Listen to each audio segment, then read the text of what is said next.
तो देखिए, छात्रों के उठाए सवालों में दम इसलिए भी नजर आता है क्योंकि इस बार 67 छात्रों को पहली रैंक मिली है।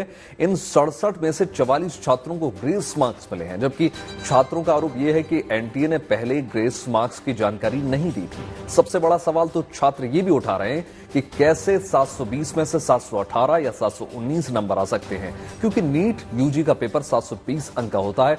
हर सवाल के लिए 4 अंक मिलते हैं। गलत जवाब पर कट जाता है 1 अंक। अगर कोई एक सवाल छोड़ दें अगर आप, तो उसे 716 अंक मिलेंगे। अगर कोई एक गलत सवाल करे तो उसे 715 अंक मिलेंगे। इस हिसाब से अगर हम देखें तो छात्रों को ये लगता है कि नीट यूजी परीक्षा में 718, 719 नंबर पाना असंभव। देखिए, नीट की तैयारी करवाने वाले कोचिंग इंस्टीट्यूट भी इस बार रिजल्ट को देखकर काफी हैरान हैं। उन्हें भी लगता है कि ये बच्चों के साथ भविष्य के साथ खिलवाड़ हुआ है। इससे सालों से तैयारी कर रहे बच्चों के मनोबल पर असर पड़ा है।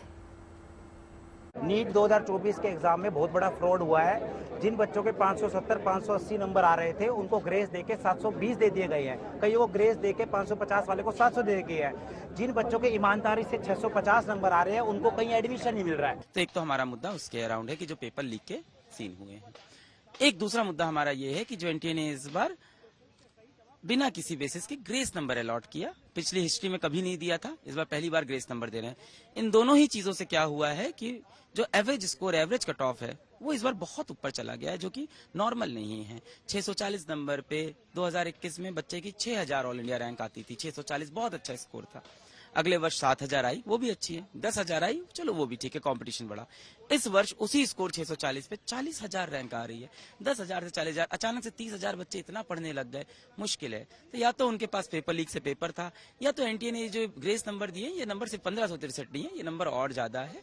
ऐसा नहीं कह रहा हूँ इंटेंशनल है, हो सकता हो ये अनइंटेंशनल हो, मैं अभी ये नहीं कह सकता हूँ। मैं भरोसा करना चाहता हूँ कि एनटीए जो भी कर रहा है, कहीं ना कहीं इसमें कुछ गलतियां हैं, खामियां हैं, पर इंटेंशनल नहीं है। 67 बच्चे रैंक 1 हैं, बट रैंक 1 को दिल्ली का एम्स नहीं मिल रहा है। वो क्यों?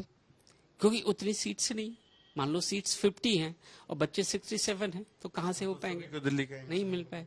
तो ये एक बहुत बड़ा बच्चों के अंदर डिस्ट्रेस हो गया कि कितनी मेहनत करें। पर अगर आप ध्यान से देखोगे तो पिछली बार 605 के ऊपर मात्र जहां 45-50 हजार बच्चे थे, इस बार ये संख्या बढ़कर लगभग 3 गुना हो गई है, 1.5 से पौने 2 लाख। क्या एकदम से देश में इतने सारे बच्चे इंटेलिजेंट पैदा हो गए? ये असंभव है। आपने पूछा कि क्या इससे पहले किसी के 720 आए? हाँ, आते रहे हैं। 1 बच्चे, 2 बच्चे, 3 बच्चे, 4 बच्चे ऐसे आते रहे हैं पिछले सालों में। इस साल सर जो प्रॉब्लम हुई है वो कुछ ज्यादा इसलिए लाइमलाइट में आ रही है क्योंकि 67 बच्चे 720 नंबर, और कुछ रिपोर्ट में ऐसी भी पता चला है कि एक ही सेंटर से 7-8 बच्चे 720 नंबर एक ही एग्जामिनेशन सेंटर से कर रहे हैं। तो ये बच्चों के दिमाग में थोड़ा डाउट है। देश के अंदर जो युवा सबसे पहली एग्जाम देने के लिए 3 साल ड्रॉप करता है, अपने भविष्य को निकालने के लिए सबसे कड़ी मेहनत करके वो अपने भविष्य के अग्रसिव पे एक पद पे चल रहा होता है, वहीं पे उसके साथ इतना बड़ा धोखा हो जाता है, पेपर लीक हो जाता है। ये छोटी बात नहीं है। 24 लाख स्टूडेंटों ने एग्जाम दिया है।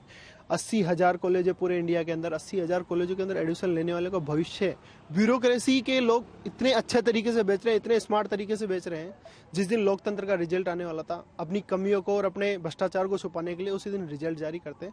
इससे बड़ा भ्रष्टाचार युवाओं के साथ कभी हो नहीं सकता। जितना बड़ा धोखा किया है एजेंसी ने, मैं तो केंद्र सरकार से और जितनी भी राज्य सरकारें हैं उन सभी से मांग करता हूं कि ऐसी एजेंसियों पे बैन लगे, और जो भ्रष्ट अधिकारी हैं उन पे ऐसी कार्रवाई हो, भविष्य के अंदर ये भ्रष्ट अधिकारी कुछ भी करने से पहले सोचे कि रूह कांपनी चाहिए लोगों की कि अपन ऐसा बच्चों का भविष्य बेच नहीं सकते। इसकी सीबीआई जांच होनी चाहिए और जितने भ्रष्ट लोग हैं उन पर कड़ी से कड़ी कार्रवाई होनी चाहिए।